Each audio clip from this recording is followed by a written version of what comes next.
Se eu fosse famosa, já tinha alguém mexendo com essa parte, eu não tinha que mexer, vocês concordam? Então, como ele falou, a questão do aprendizado, que nós estamos sempre aprendendo, é claro que eu preciso começar com aquela música do Tim e da Vanessa, O Aprendiz, que é o que todos nós somos. Então a música diz bem assim, peraí, cadê meu violão? Sai, meu filho, não é? Peraí. Peraí, tá ligado? Tá ligado, tá ligado? Tá, vocês estão me ouvindo? Tá saindo não? Tá? Sério? Ou então eu tô surda. Aliás, eu acho que eu já devo estar mesmo. Já tem idade para isso também, né? A gente vai aumentando os janeiros, aí vai enxergando menos, vai ouvindo menos, né? Então vamos lá.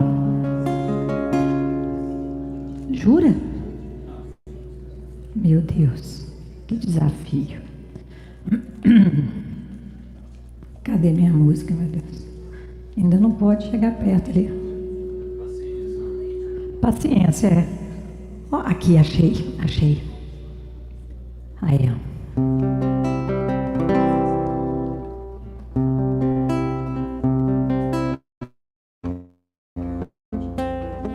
ó. Olha quanto que atrás de aprendizado. Foi exatamente o que Tim sentiu quando ele recebeu de presente da sua esposa o livro dos Espíritos. E ele se encantou.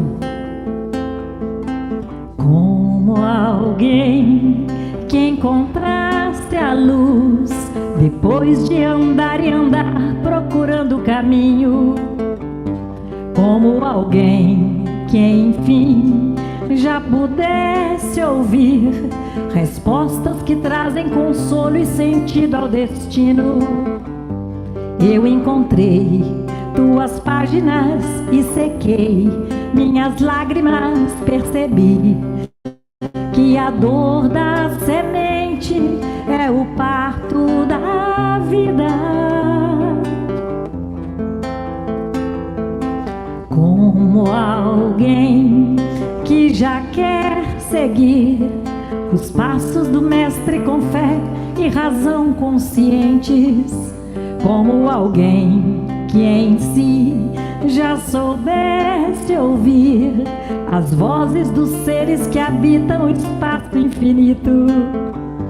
Eu encontrei tuas páginas e sequei minhas lágrimas, percebi que a dor da semente é o parto da vida.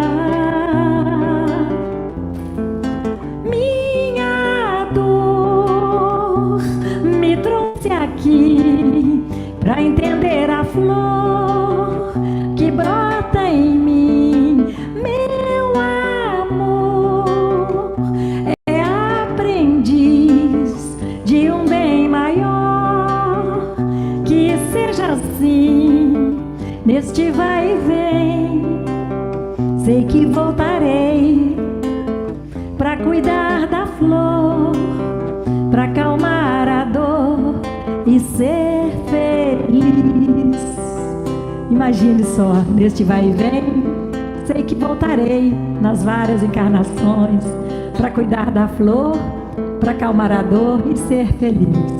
Assim que permaneçamos felizes, que saibamos manter a bênção deste banho que estamos a receber neste fim de semana, mergulhados nesta piscina de fluidos curadores, de bálsamos suavizantes, revitalizantes, para mantermos esta paz, mantermos esta sintonia com a espiritualidade superior. Que Jesus, no seu infinito amor e bondade, possa iluminar também o nosso querido amigo Ellerson, para que as suas palavras caiam em nossos corações como a boa semente, encontrando o solo fértil e podendo dar bons frutos. É com você, meu amigo. Aí faz de conta, né? Cortou, aí agora o estúdio, então volta com o seu aqui para cá. Deixa eu desligar aqui, peraí. Desliga o meu telefone. Peraí, gente, ó. Aí, quando é editado, né? A gente põe tudo bonitinho. Peraí.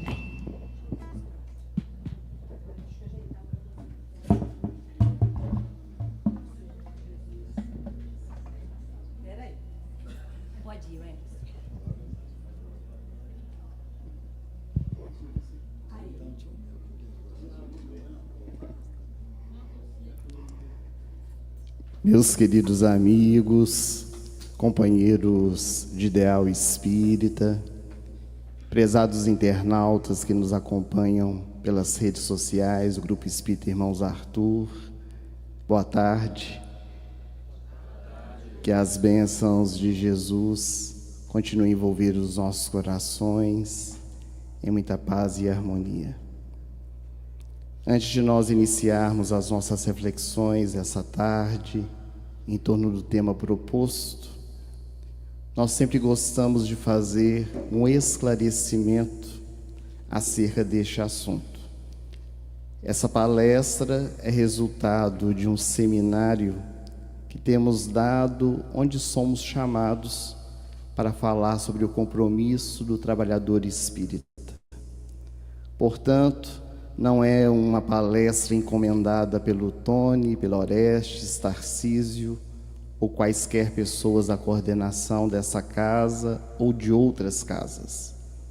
Portanto, na nossa fala, qualquer semelhança com a nossa casa espírita é mera coincidência. São histórias, exemplos do nosso dia a dia, para que nós possamos refletir sobre o nosso comportamento no nosso dia a dia, dentro da casa espírita que cada um de nós trabalhamos.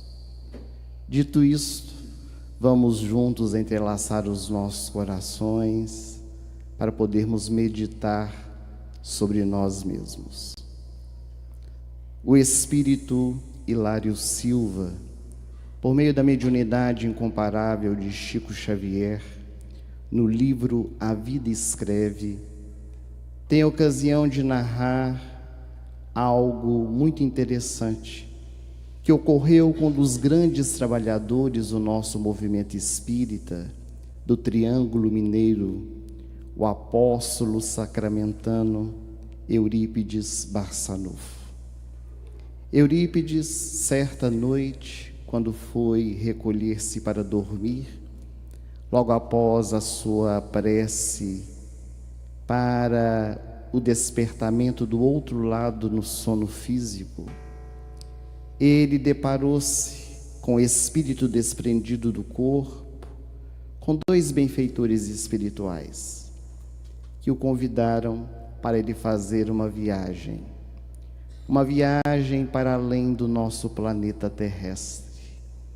E ele foi levado a uma região transcendental no mundo espiritual. Acompanhado dos dois cicerones, ele chegou naquele imenso campo verdejante, com árvores frondosas, o gramado verde, com flores salpicadas exalando perfume. Também havia um regato de águas cristalinas.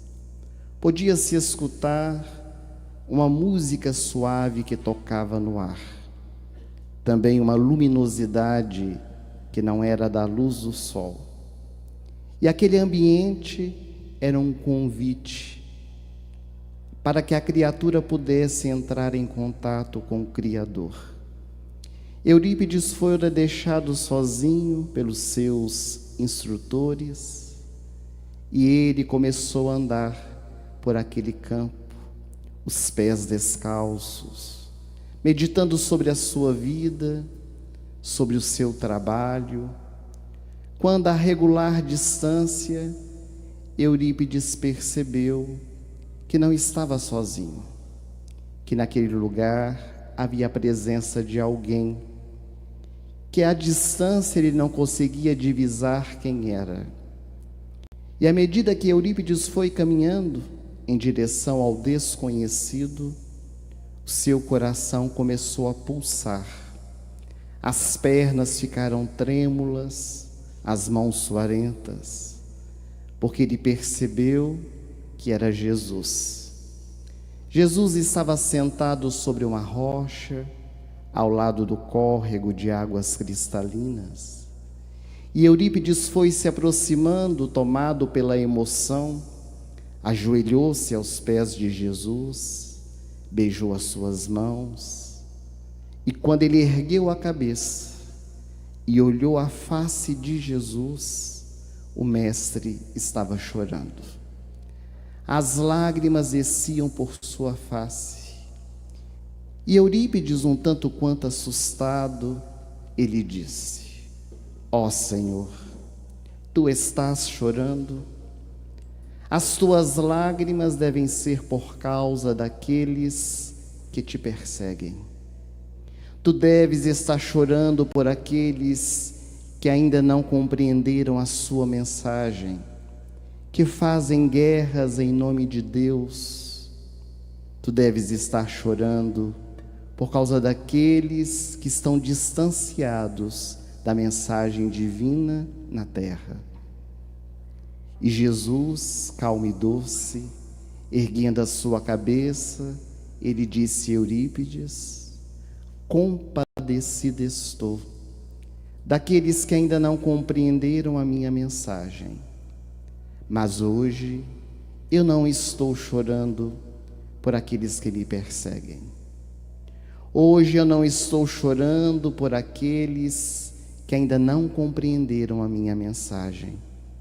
Hoje eu estou chorando por causa dos cristãos que falam de amor, mas que odeiam, que falam sobre o perdão, mas não conseguem perdoar. Eu estou chorando por eles. E Eurípides, envolvido pela fala de Jesus, caiu das esferas sublimes e acordou no corpo físico álgido de suor, trazendo na tela da sua memória a lembrança da face triste de Jesus.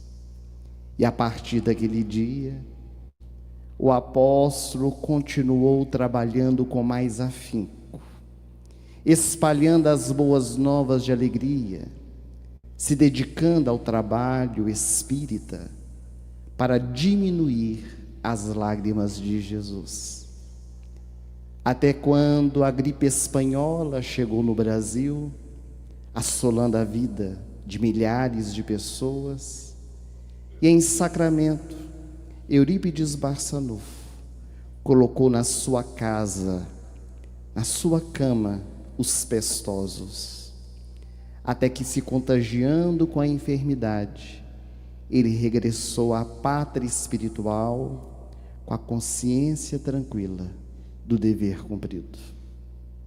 Contudo, ao despertar do outro lado da vida, Eurípides Barçanufo percebeu que as lágrimas de Jesus eram verdadeiras, porque ele notou que nós, os cristãos, embora frequentássemos os templos religiosos, embora estudássemos a mensagem do Evangelho, estávamos chegando do outro lado da vida em condições muito difíceis. E o espírito Manuel Filomeno de Miranda, por meio da mediunidade de Valdo Franco, no livro Tormentos da Obsessão, ele narra que Eurípides Barçanufo, vendo que os seus irmãos, os espíritas, estavam chegando do outro lado em situações desastrosas, começou a orar a Jesus para que pudesse dar-lhe a oportunidade de socorrer, de auxiliar aqueles que estivessem em condições para isso. E com auxílio de São Vicente de Paulo e Santo Agostinho, Eurípides Barçanufo construiu o Nosocômio Esperança, um hospital de alienados mentais espírita, para atender a todos nós que estávamos chegando no mundo espiritual em condições difíceis, que tínhamos condições de sermos acolhidos. O livro Tormentos da Obsessão nos conta a história de diversos náufragos, de diversos espíritas, seja da oratória, da mediunidade, seja da tarefa assistencial, que ao despertar no mundo espiritual puderam perceber que haviam feito muito pouco, que haviam entrado no Espiritismo, mas o Espiritismo não havia penetrado em seus corações.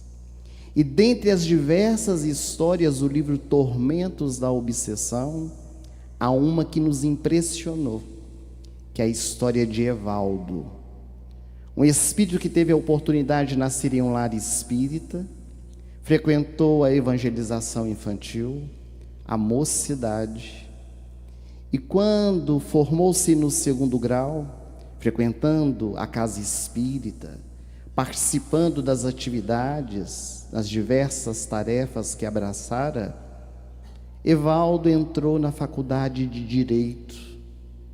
E à medida que começou a estudar, ele começou a ter vergonha de dizer-se espírita. Agora, com a intelectualidade falando mais alto, ele foi se afastando cada vez mais das atividades da instituição que frequentava. E quando se formou, já estava totalmente afastado do movimento espírita. Na faculdade, ele conhecera uma jovem com quem se encantou, espírita, casou-se com ela, constituiu família, e agora o doutor Evaldo tornou-se um advogado muito famoso na sua cidade. Começou a ter muitos proventos, recursos financeiros, mas começou a deixar-se envolver pelos subornos, pelos relacionamentos extraconjugais. E a esposa, que frequentava a casa espírita, vendo o marido chafurdar-se na lama, quantas vezes convidou para ele retomar. Mas ele estava além das convicções espíritas. Agora os seus conceitos eram outros de vida. E a esposa, envolvida em grande sofrimento, ela desenvolveu um câncer mamário que se transformou em metástase e desencarnou logo depois. E quando ela retornou para a pátria espiritual, o doutor Evaldo caiu em si.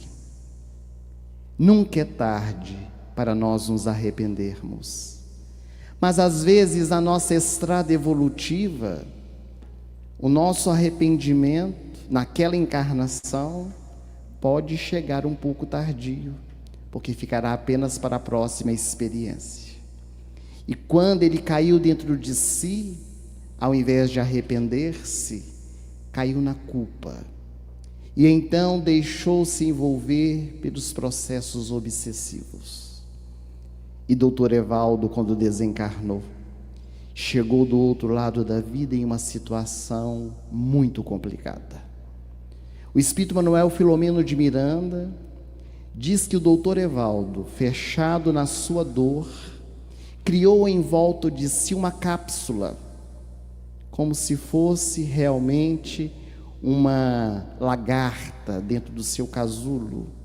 Ele se fechou dentro de si mesmo, ficando anos naquela condição.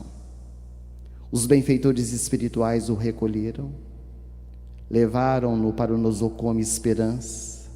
Uma cirurgia foi realizada e ele foi preparado para o retorno às lides terrenas, em condições muito difíceis e dolorosas para o seu aprendizado. Na tarde de hoje nós começamos com essas reflexões, não para nos amedrontar, mas para nós podermos perceber o grau da nossa responsabilidade. Aqui estamos dirigentes, presidentes de casas espíritas, tarefeiros, trabalhadores. Acredito que não há neófitos aqui. Todos nós somos aqueles que já estamos enfronhados no movimento espírita. E Jesus, nas páginas do Evangelho, já nos havia dito que muito seria pedido a quem muito recebeu, e que nem todos aqueles que dissessem Senhor, Senhor, entrariam no reino dos céus. Portanto, ao abraçar a doutrina espírita, é necessário que nós tenhamos compromissos, responsabilidades como cristãos e espíritas que somos. Um grande estudioso do nosso movimento espírita, já desencarnado, Deolindo Amorim, ele é pai do jornalista Paulo Henrique Amorim. Ele escreveu a respeito do comportamento espiritista, fazendo uma análise de todos nós. E ele diz que existem dois tipos de espíritas: os espíritas operantes e os espíritas contemplativos. E que a pequena chave do nosso movimento espírita faz parte dos espíritas operantes, que a grande chave ainda está na contemplação.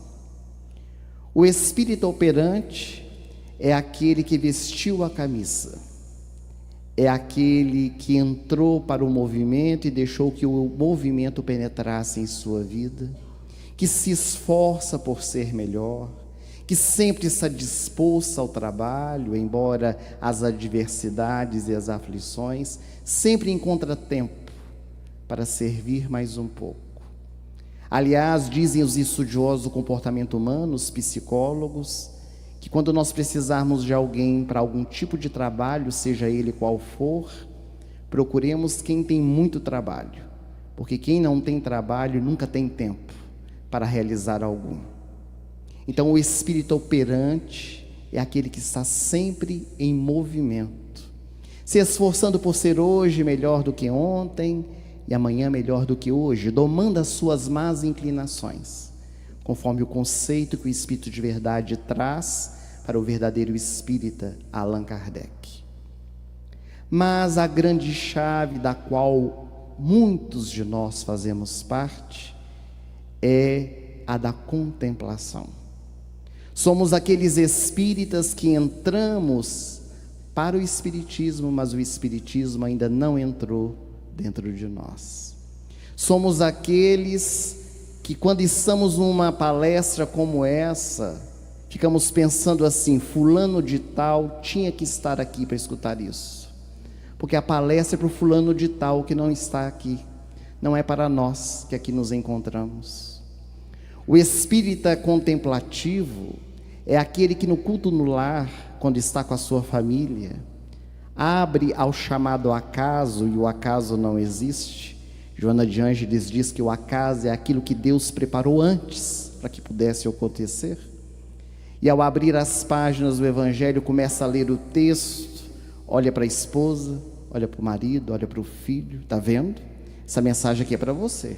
Você viu hoje à tarde, né, o que nós vivemos. Aqui está a resposta. Transferimos sempre para o outro, ao invés de podermos trazer para dentro do nosso coração.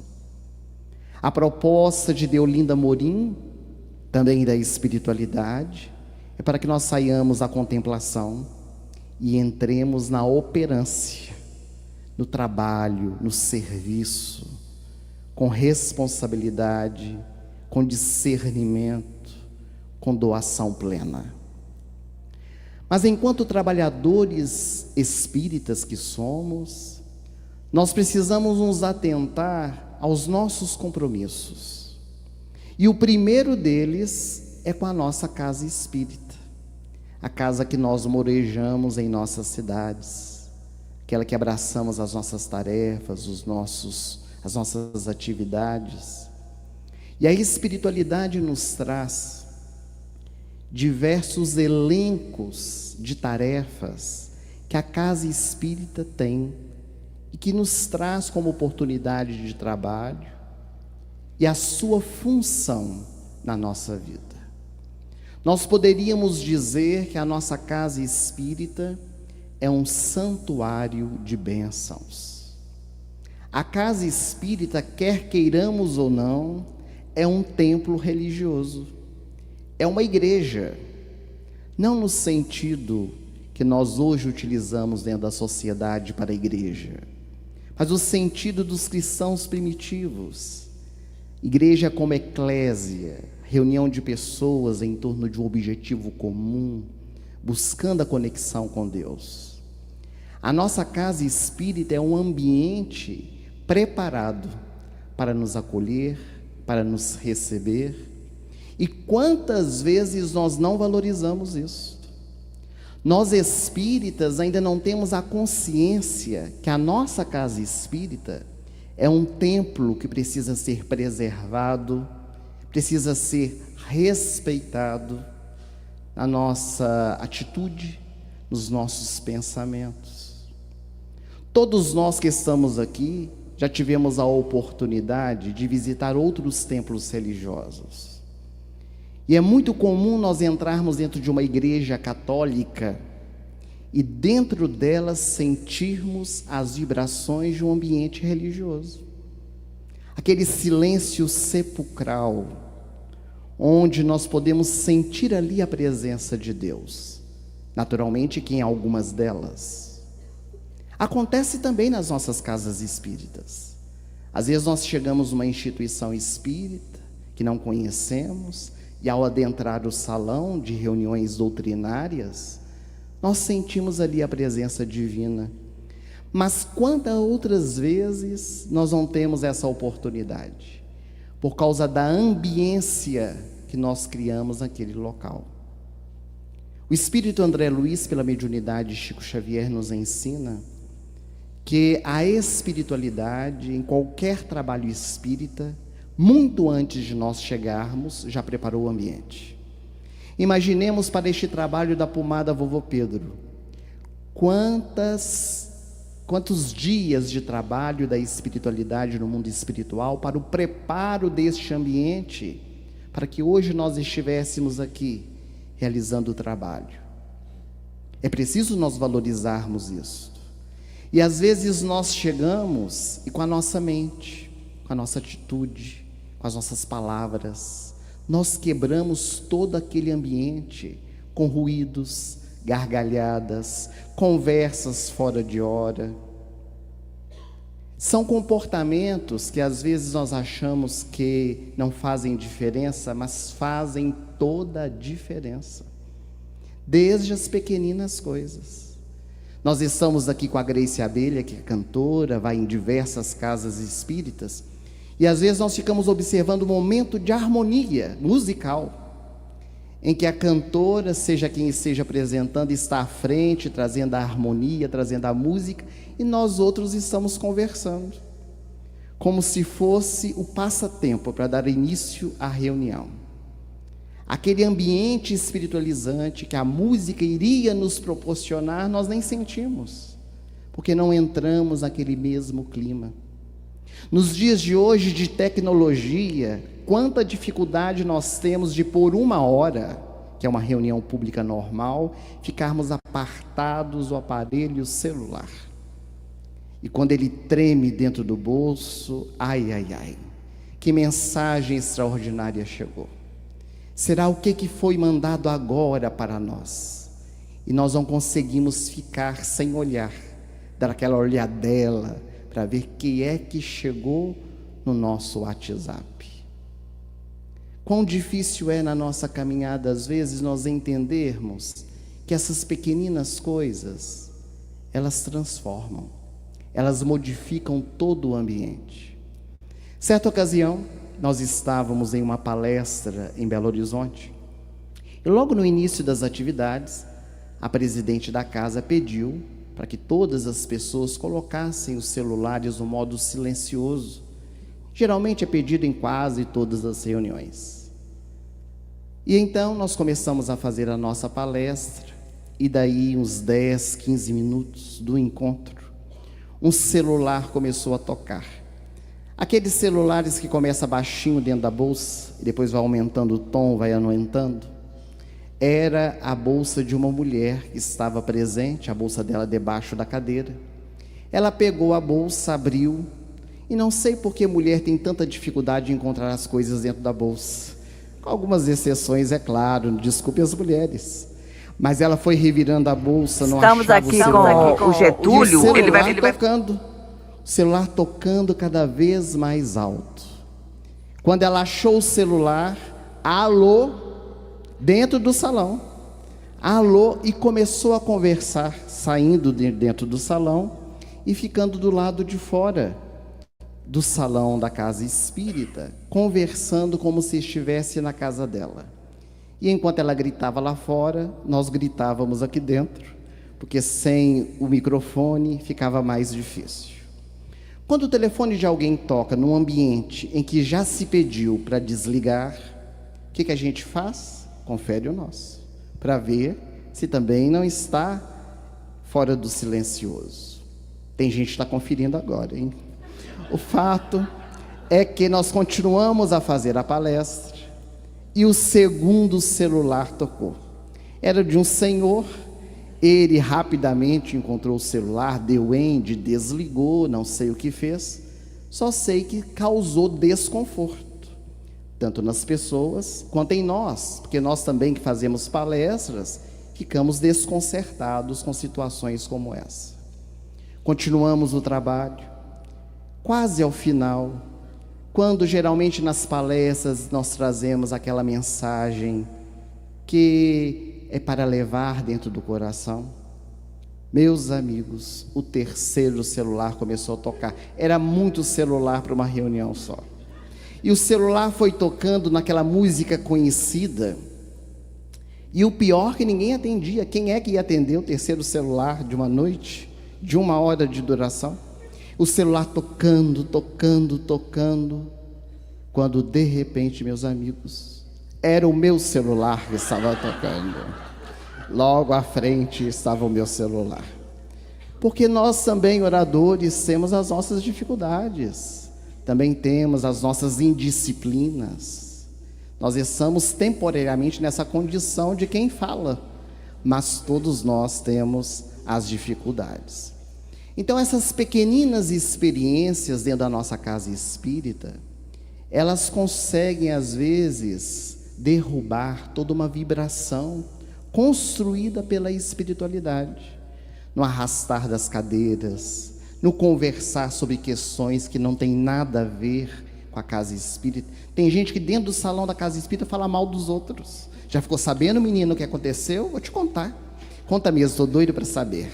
E nós ficamos no fuxico, na fofoca, dentro do ambiente religioso, onde nós estamos ali para cultivar a experiência de nos ligar com Deus. E quando o orador começa a falar e vai falar daquela coisa que nós estamos vivenciando, nós levantamos e vamos ao banheiro ou vamos tomar água para poder dispersar a nossa mente, e perdemos as oportunidades que batem à nossa porta. A nossa casa espírita também é um hospital, mas não é um hospital de corpos, é um hospital de almas. É preciso nós nos conscientizarmos disso, porque hoje o nosso movimento espírita está muito voltado para o trabalho de cura, mas a cura externa, no incentivo de que as pessoas venham para se curar das suas enfermidades, dos seus males, e as filas dobram para os tratamentos de cura. Mas será que uma palestra como essa não é uma reunião de cura? Será que um trabalho como esse que nós estamos realizando, também um trabalho de cura? Será que a nossa campanha do quilo, a nossa evangelização infantil, nosso trabalho mediúnico não é um trabalho de cura? Porque quando nós estabelecemos este nome, é como se nós desvalorizássemos todas as outras atividades, onde o mais importante é o trabalho da cura, em que as pessoas vêm para serem atendidas e ficam de olho no papelzinho para ver qual é o número delas. Está demorando demais, vai demorar quanto tempo ainda? Nossa, esse orador não para de falar. E logo na hora que vai ser o momento da mensagem, a pessoa sai do salão para ir para o tratamento.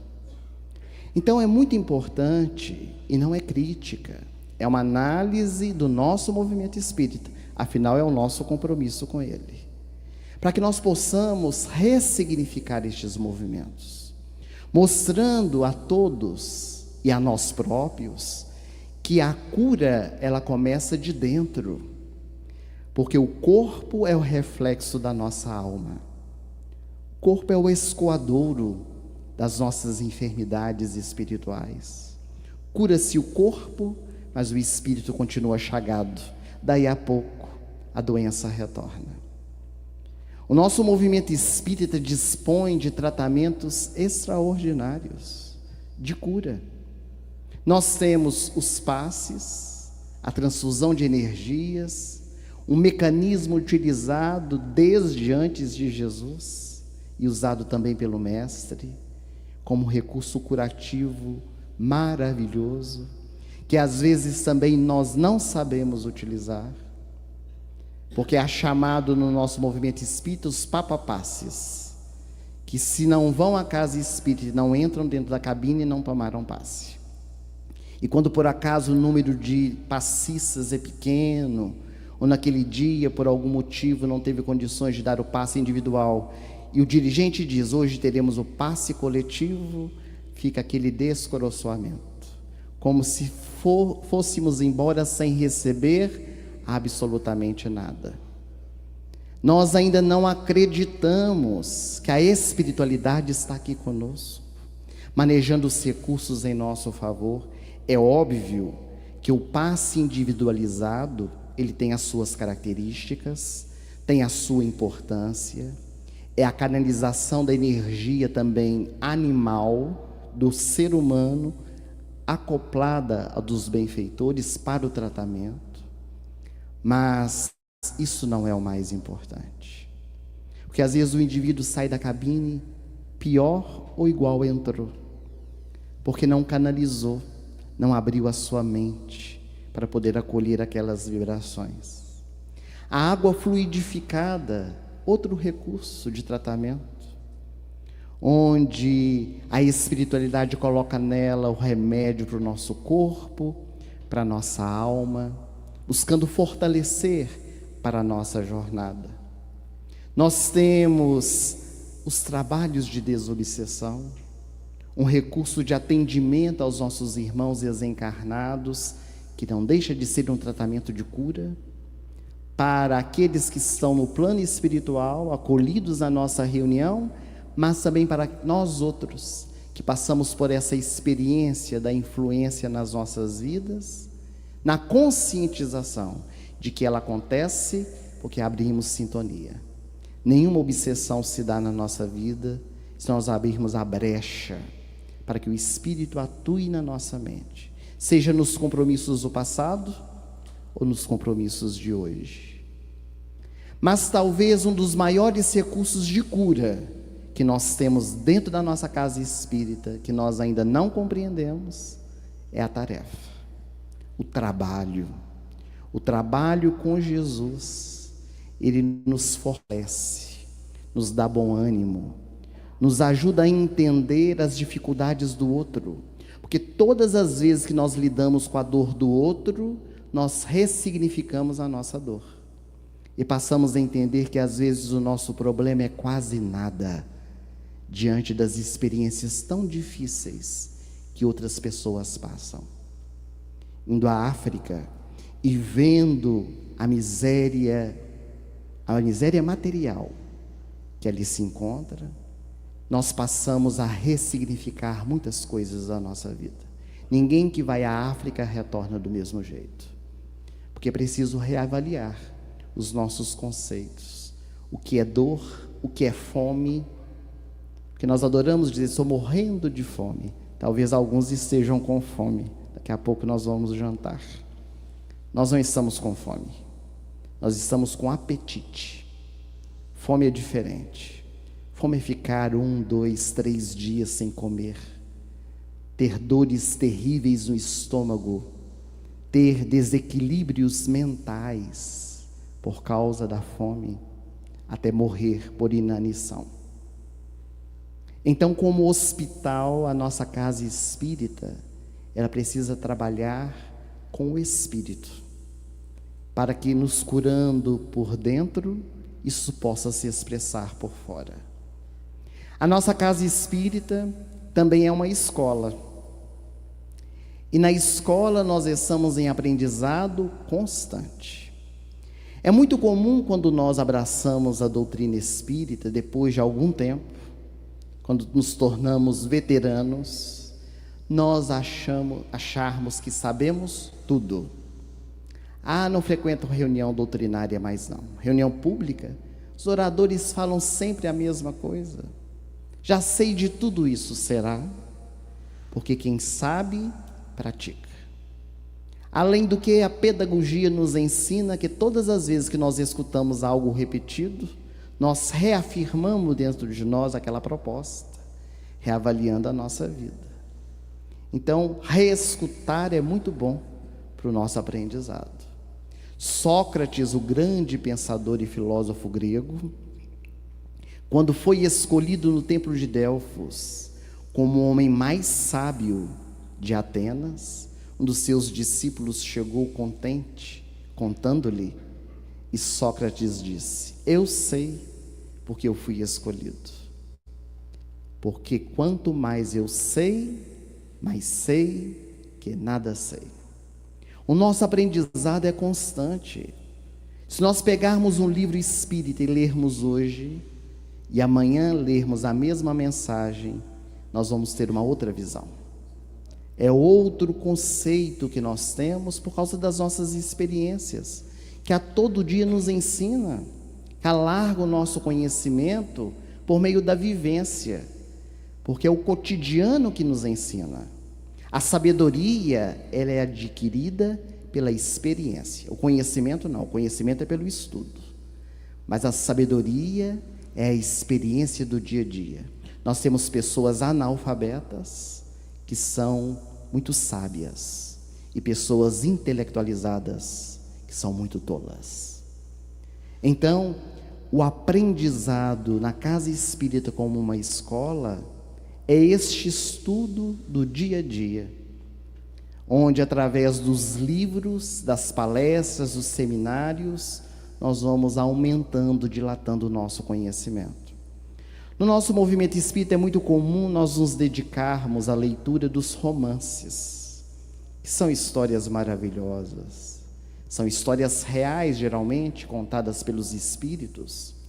Mas um romance, ele só vai ter o seu real valor quando nós temos a posse da base, que é a codificação, que são os livros subsidiários de estudo, especialmente as obras de André Luiz e tantos outros benfeitores, que puderam aclarar ainda mais os conceitos espíritas, para nós nos prepararmos.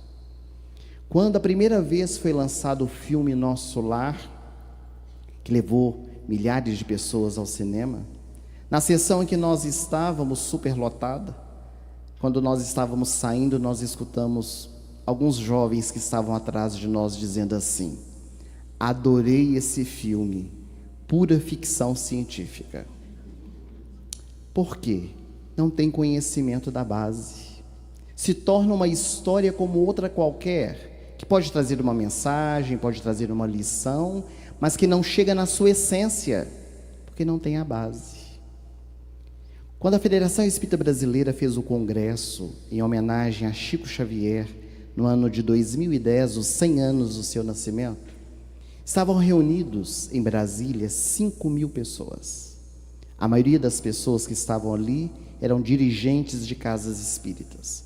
E foi distribuído um questionário para que nós pudéssemos responder. E nesse questionário perguntava o seguinte: você já leu todas as obras da codificação? Assinale com um X quais as obras que você já leu. E tinha 5 obras do Pentateuco Kardeciano. Quando a Federação Espírita Brasileira foi fazer o levantamento, pasmemos, a maioria dos espíritas que estavam ali não haviam lido as 5 obras da codificação. Geralmente o livro mais conhecido e lido é o Evangelho segundo o Espiritismo.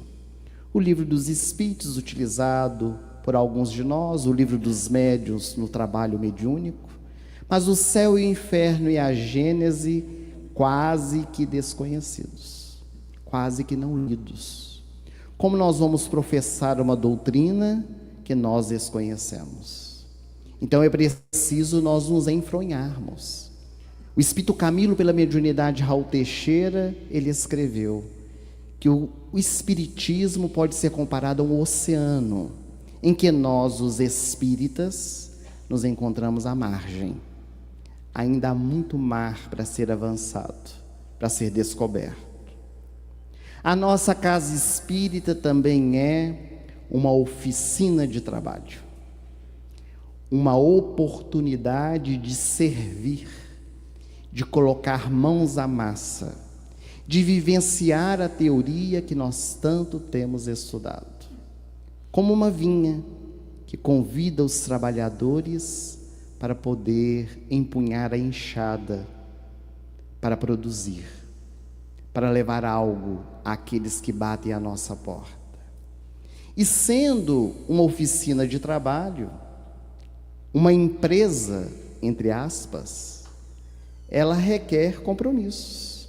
Porque quando nós trabalhamos na nossa empresa, ou na empresa que fomos contratados, nós não temos ali compromissos com horário, com frequência, pontualidade, com compromisso abraçado naquele horário de trabalho.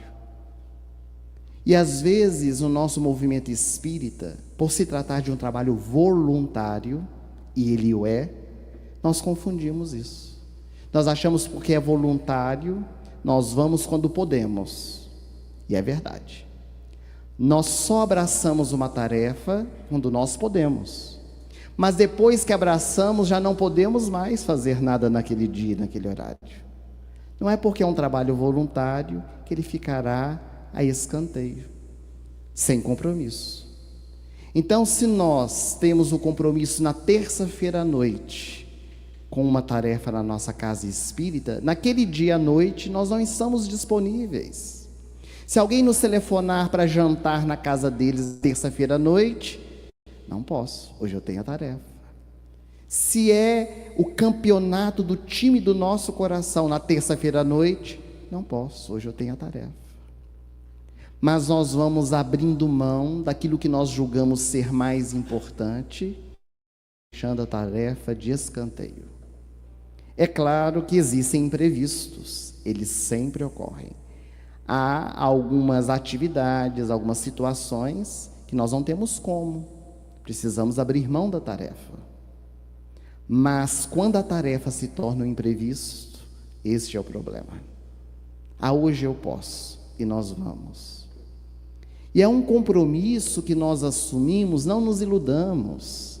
Não é com a espiritualidade, não é com o presidente da casa, não é com os outros tarefeiros, é conosco mesmo. É uma questão de consciência, de nós sabermos que ali estamos fazendo a diferença, mesmo que sejamos mais um no meio de muitos. Maria Teresa de Calcutá, ela dizia: eu sou uma pequena gota no oceano, mas se não fosse essa gota, o oceano estaria mais vazio.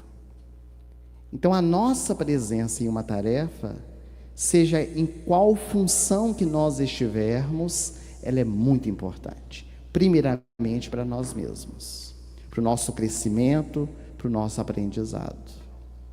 Daí sempre os nossos dirigentes, coordenadores de tarefas, estarem pontuando a questão da pontualidade, da frequência, do compromisso, para que nós possamos realmente esticar as mangas, estar disposto àquele trabalho. Conta uma velha lenda que em uma grande marcenaria, na época em que as ferramentas falavam e os homens não sabiam, elas estavam no período noturno, depois que o marceneiro foi embora, em uma grande discussão, porque as ferramentas não aceitavam que o martelo fosse o presidente, porque o martelo era muito duro, o martelo sempre estava martelando as outras ferramentas, exigente.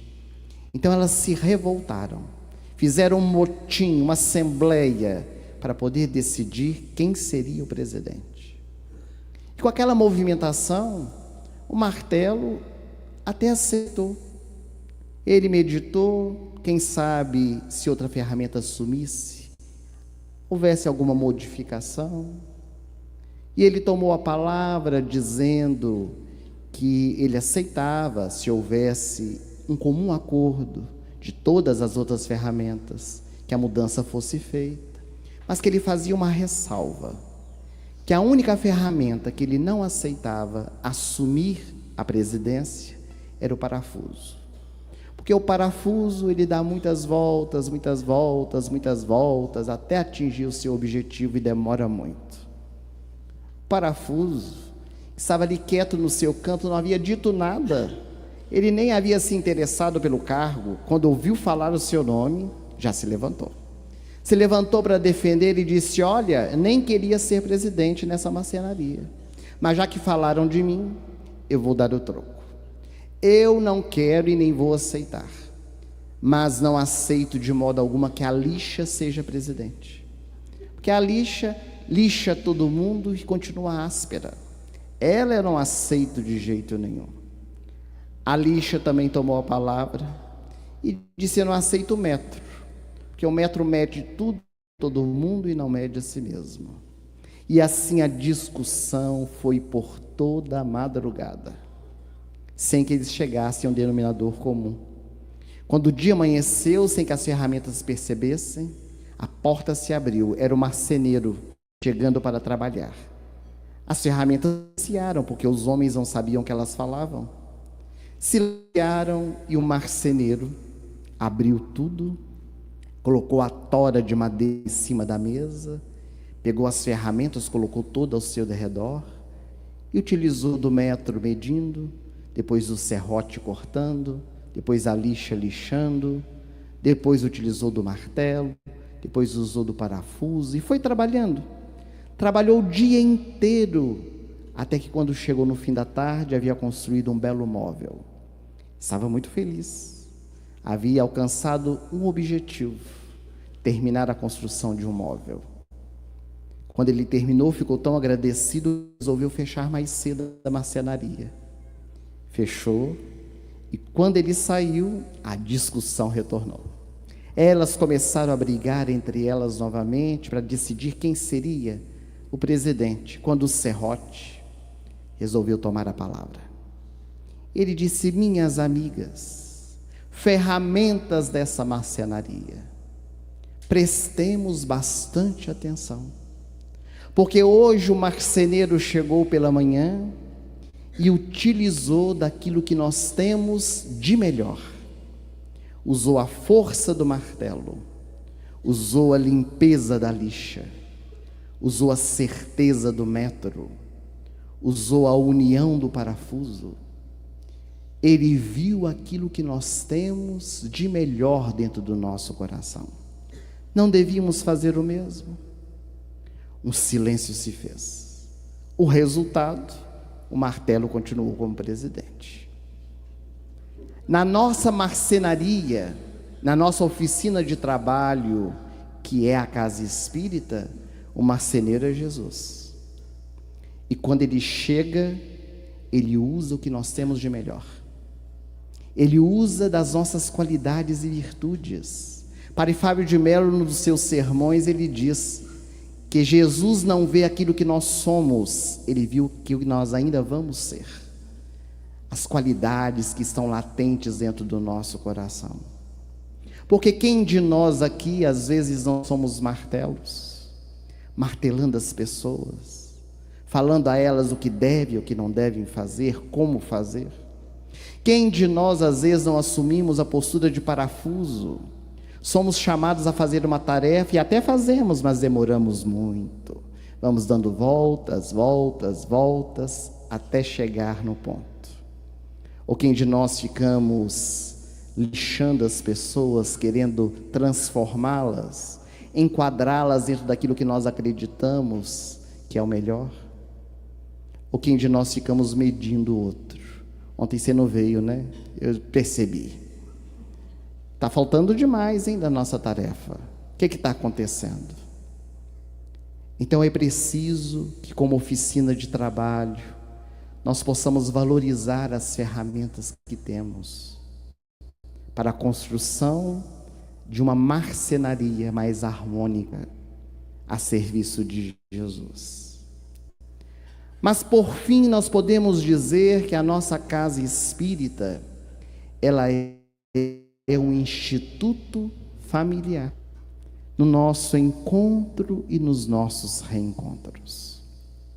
Nesses anos de trabalho divulgando a doutrina espírita, nós costumamos dizer que o maior presente que nós tivemos foi conhecer pessoas com as quais nós convivemos, criamos laços.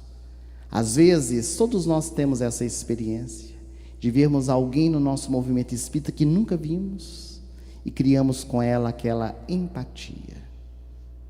Criamos com ela aquele elan de uma vibração fraternal, de uma família que vai além da consanguinidade. E como família, nós precisamos nos unir. Como família, nós precisamos falar a mesma língua. Como família, nós precisamos ser amigos uns dos outros, buscando estender a mão, a fim de que possamos construir um mundo melhor. Os nossos compromissos são vários e múltiplos, no convite para que a cada dia nós possamos oferecer o melhor que há dentro do nosso coração. Mas é claro que nessa estrada de trabalho, de conquistas, de estudo, de aprendizado, chegam os desafios que batem a nossa porta. E nós queríamos finalizar o nosso encontro hoje trazendo uma outra pequenina história que fala de desafios a serem vencidos, recordando um outro grande trabalhador do nosso movimento espírita, que se despediu da terra há pouco, nos deixando saudades no coração. Nosso querido Divaldo, que retornou no mês de maio ao mundo espiritual com 98 anos de idade, um trabalhador compromissado com a nossa doutrina. Ele tem a ocasião de narrar uma experiência pessoal vivida por ele há muitos anos atrás. Na década de 60, quando ele se sentiu em momentos muito complicados, de perseguições atrozes dentro do nosso movimento espírita. Porque Kardec disse, profetizando, que os maiores inimigos dos espíritas seriam os próprios espíritas. E ele sofreu por demais aqueles dias, e muitas vezes recluso dentro do seu quarto, ele chorava as lágrimas que ninguém via. E numa daquelas noites, antes de se deitar orando, a benfeitora Joana de Ângeles lhe apareceu. E os benfeitores, quando aparecem a nós médiuns, eles têm o costume de fazer uma pergunta curiosa: que tendes? Ora, não sabe o que a gente tem? Que benfeitor é esse? Estamos ali nos acabando. E Divaldo, muito sofrido, disse: não sabes? Estou tão sofrido, minha irmã. A senhora tem escrito a tantos e nunca escreveu uma página endereçada ao meu coração. Então Joana lhe disse: meu filho, eu quero lhe contar uma história. Pois não, minha irmã. E ela disse: há muitos e muitos anos, no meio de uma floresta, vivia junto a uma rocha uma fonte pequenina, um filete de água que escorria pela encosta da montanha, criando um pequeno pocinho de água aos pés dela. Insignificante, desconhecida, a fonte passava ali os seus dias. Até que um dia, um viajante passando por ali, pôde ver aquele pocinho de água.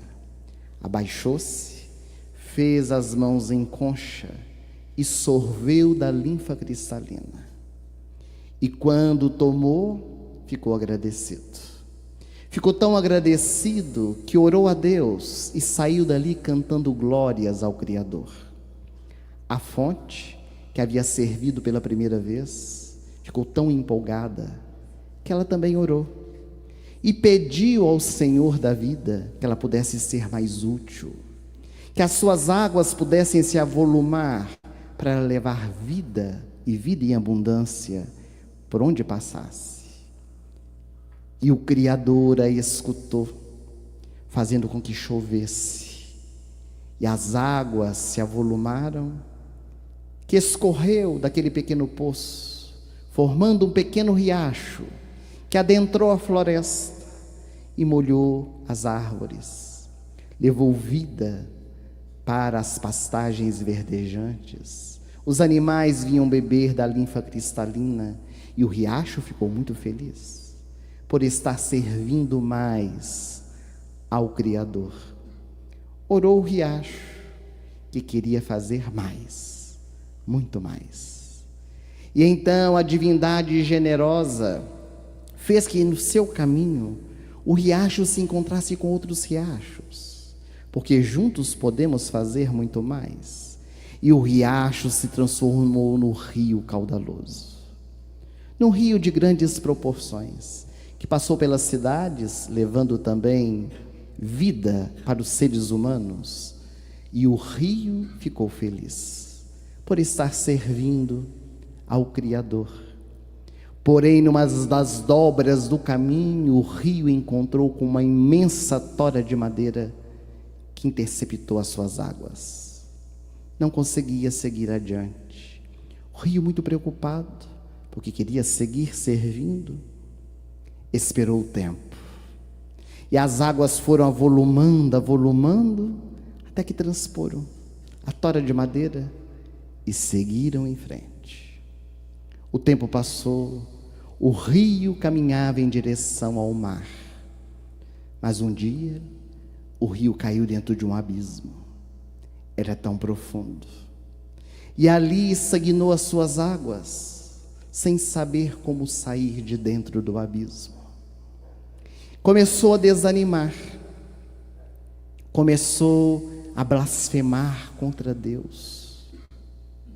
E um dia, mudando o seu pensamento, rio fervoroso, resolveu orar a Deus, pedindo auxílio. E Deus fez chover abundantemente, de tal forma que as águas se avolumaram ainda mais, avolumaram, que saíram de dentro do abismo e encontraram o grande oceano da vida. Entendeu, meu filho? Não entendi nada, disse Divaldo. Então Joana, com um sorriso nos lábios, disse: meu filho, você é a fonte significante, que nasceu em Feira de Santana, no interior da Bahia, quase que desconhecido.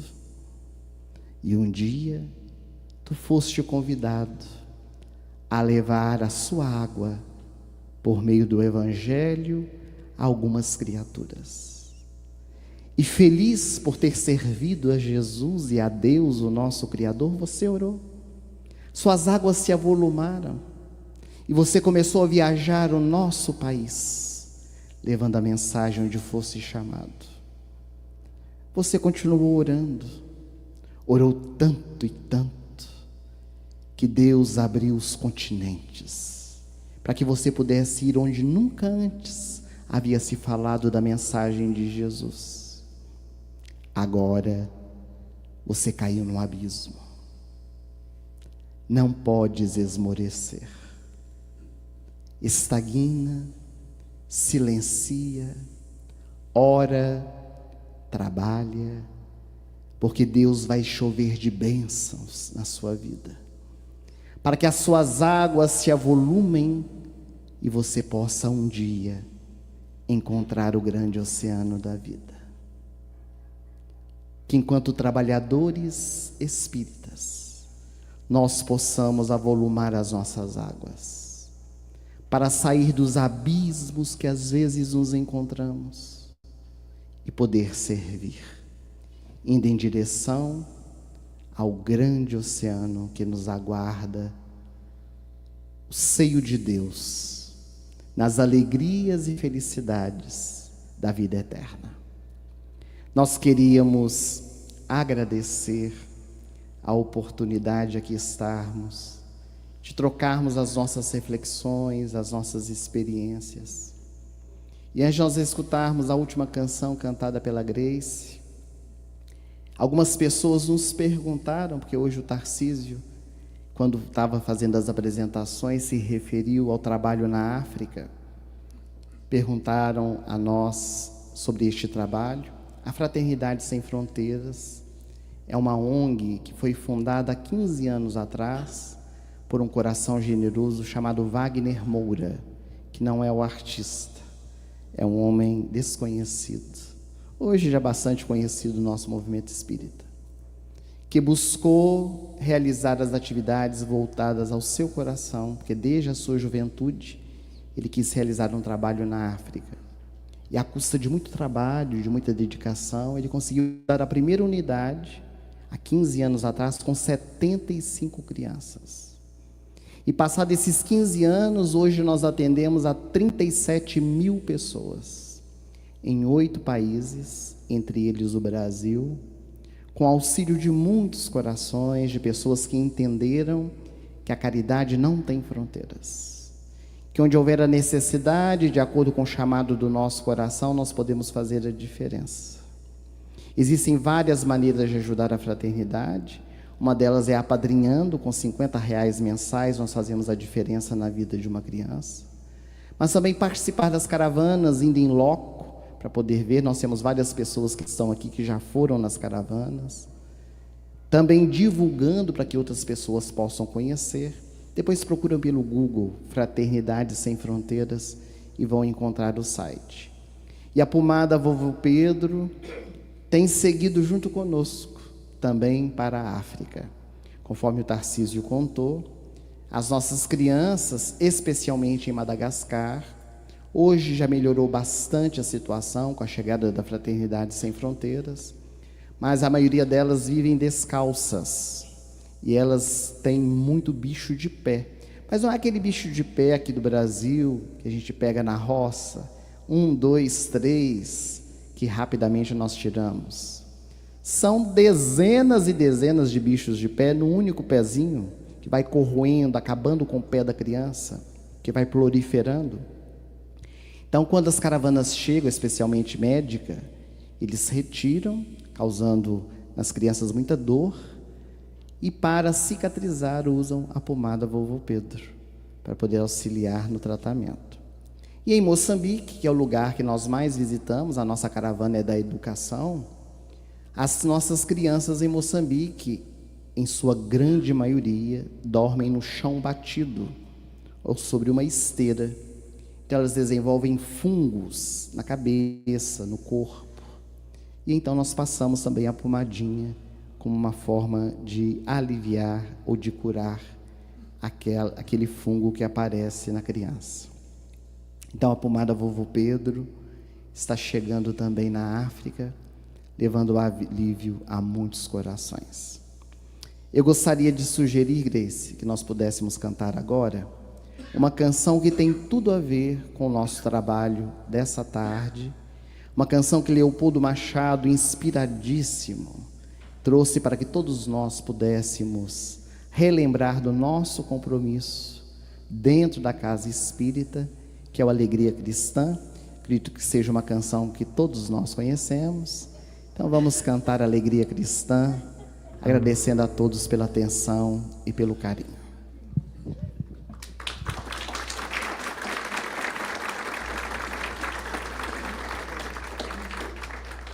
Só põe aqui fazendo favor. Peraí.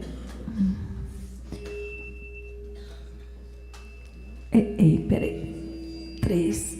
Aí. Fantástico.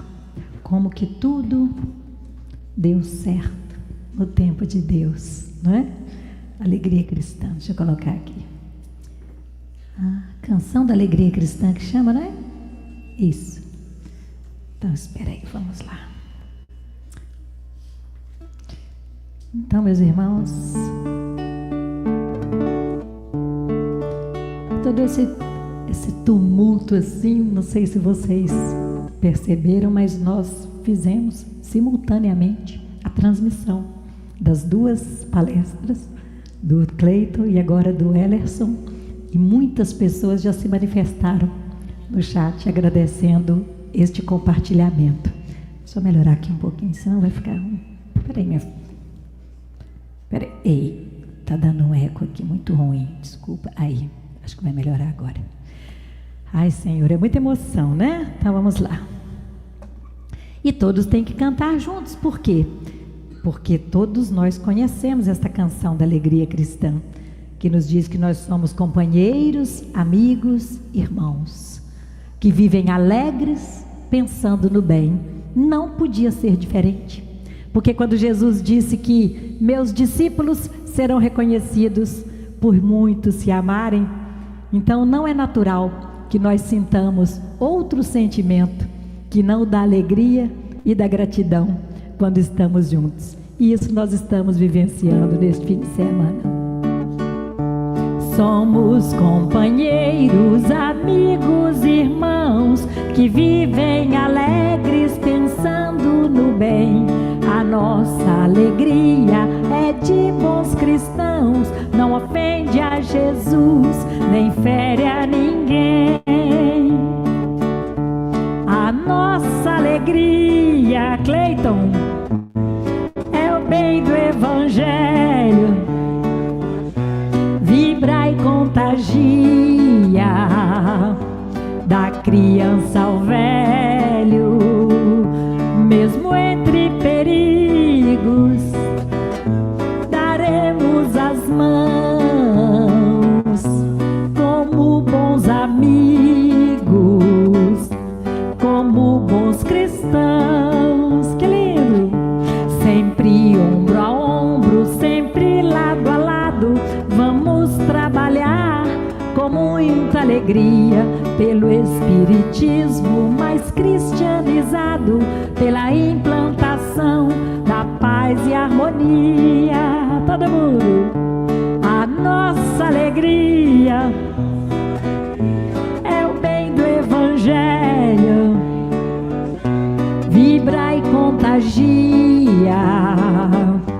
da criança ao velho, mesmo entre perigos, daremos as mãos como bons amigos, como bons cristãos.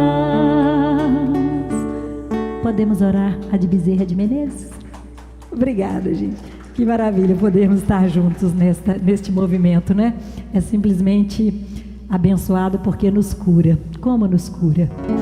Então agora nós vamos fazer a nossa prece. É a prece quase final. É a nossa prece. Mas depois temos aí uma surpresa, né, Tarcísio? Depois que o Ellerson se for, porque ele tem o horário. Então convido a todos para neste momento, todos nós que estamos aqui, às vezes já doido para levantar, esticar a perna um pouquinho, só mais 2 minutinhos. E nós faremos esta oração em forma de canção para o nosso doce e amado bom velhinho Bezerra de Menezes. Olhos cristalinos, azuis da cor do céu, barba tão branquinha, qual Papai Noel, ilumina teus irmãos na terra, no sofrer, no sorrir, no chorar. Bezerra de Menezes, apóstolo do bem, recebe as nossas preces e os corações também. Bezerra de Menezes, apóstolo da luz, depõe as nossas dores aos pés de Jesus.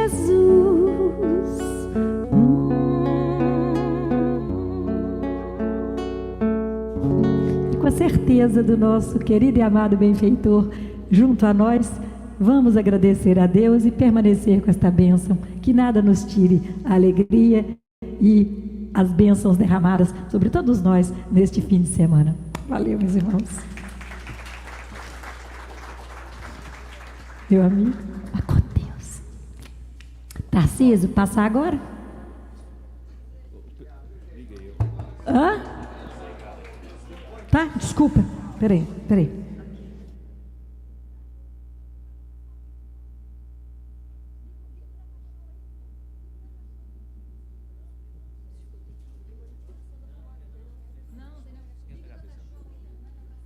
Pessoal, a gente vai, até que termina a janta ali, está quase pronto, nós vamos só exibir aqui, só um videozinho, contando um pouquinho da história da pomada Vovô Pedro. Nós teremos a narração do Getúlio aqui, ele fez, nós gravamos com ele contando um pouquinho de como que surgiu a pomada. E aí nós temos algumas imagens que foram feitas aqui na casa ao longo dos anos, mostrando a confecção da pomada. E alguns vão se ver aí, alguns anos atrás aí nessas imagens.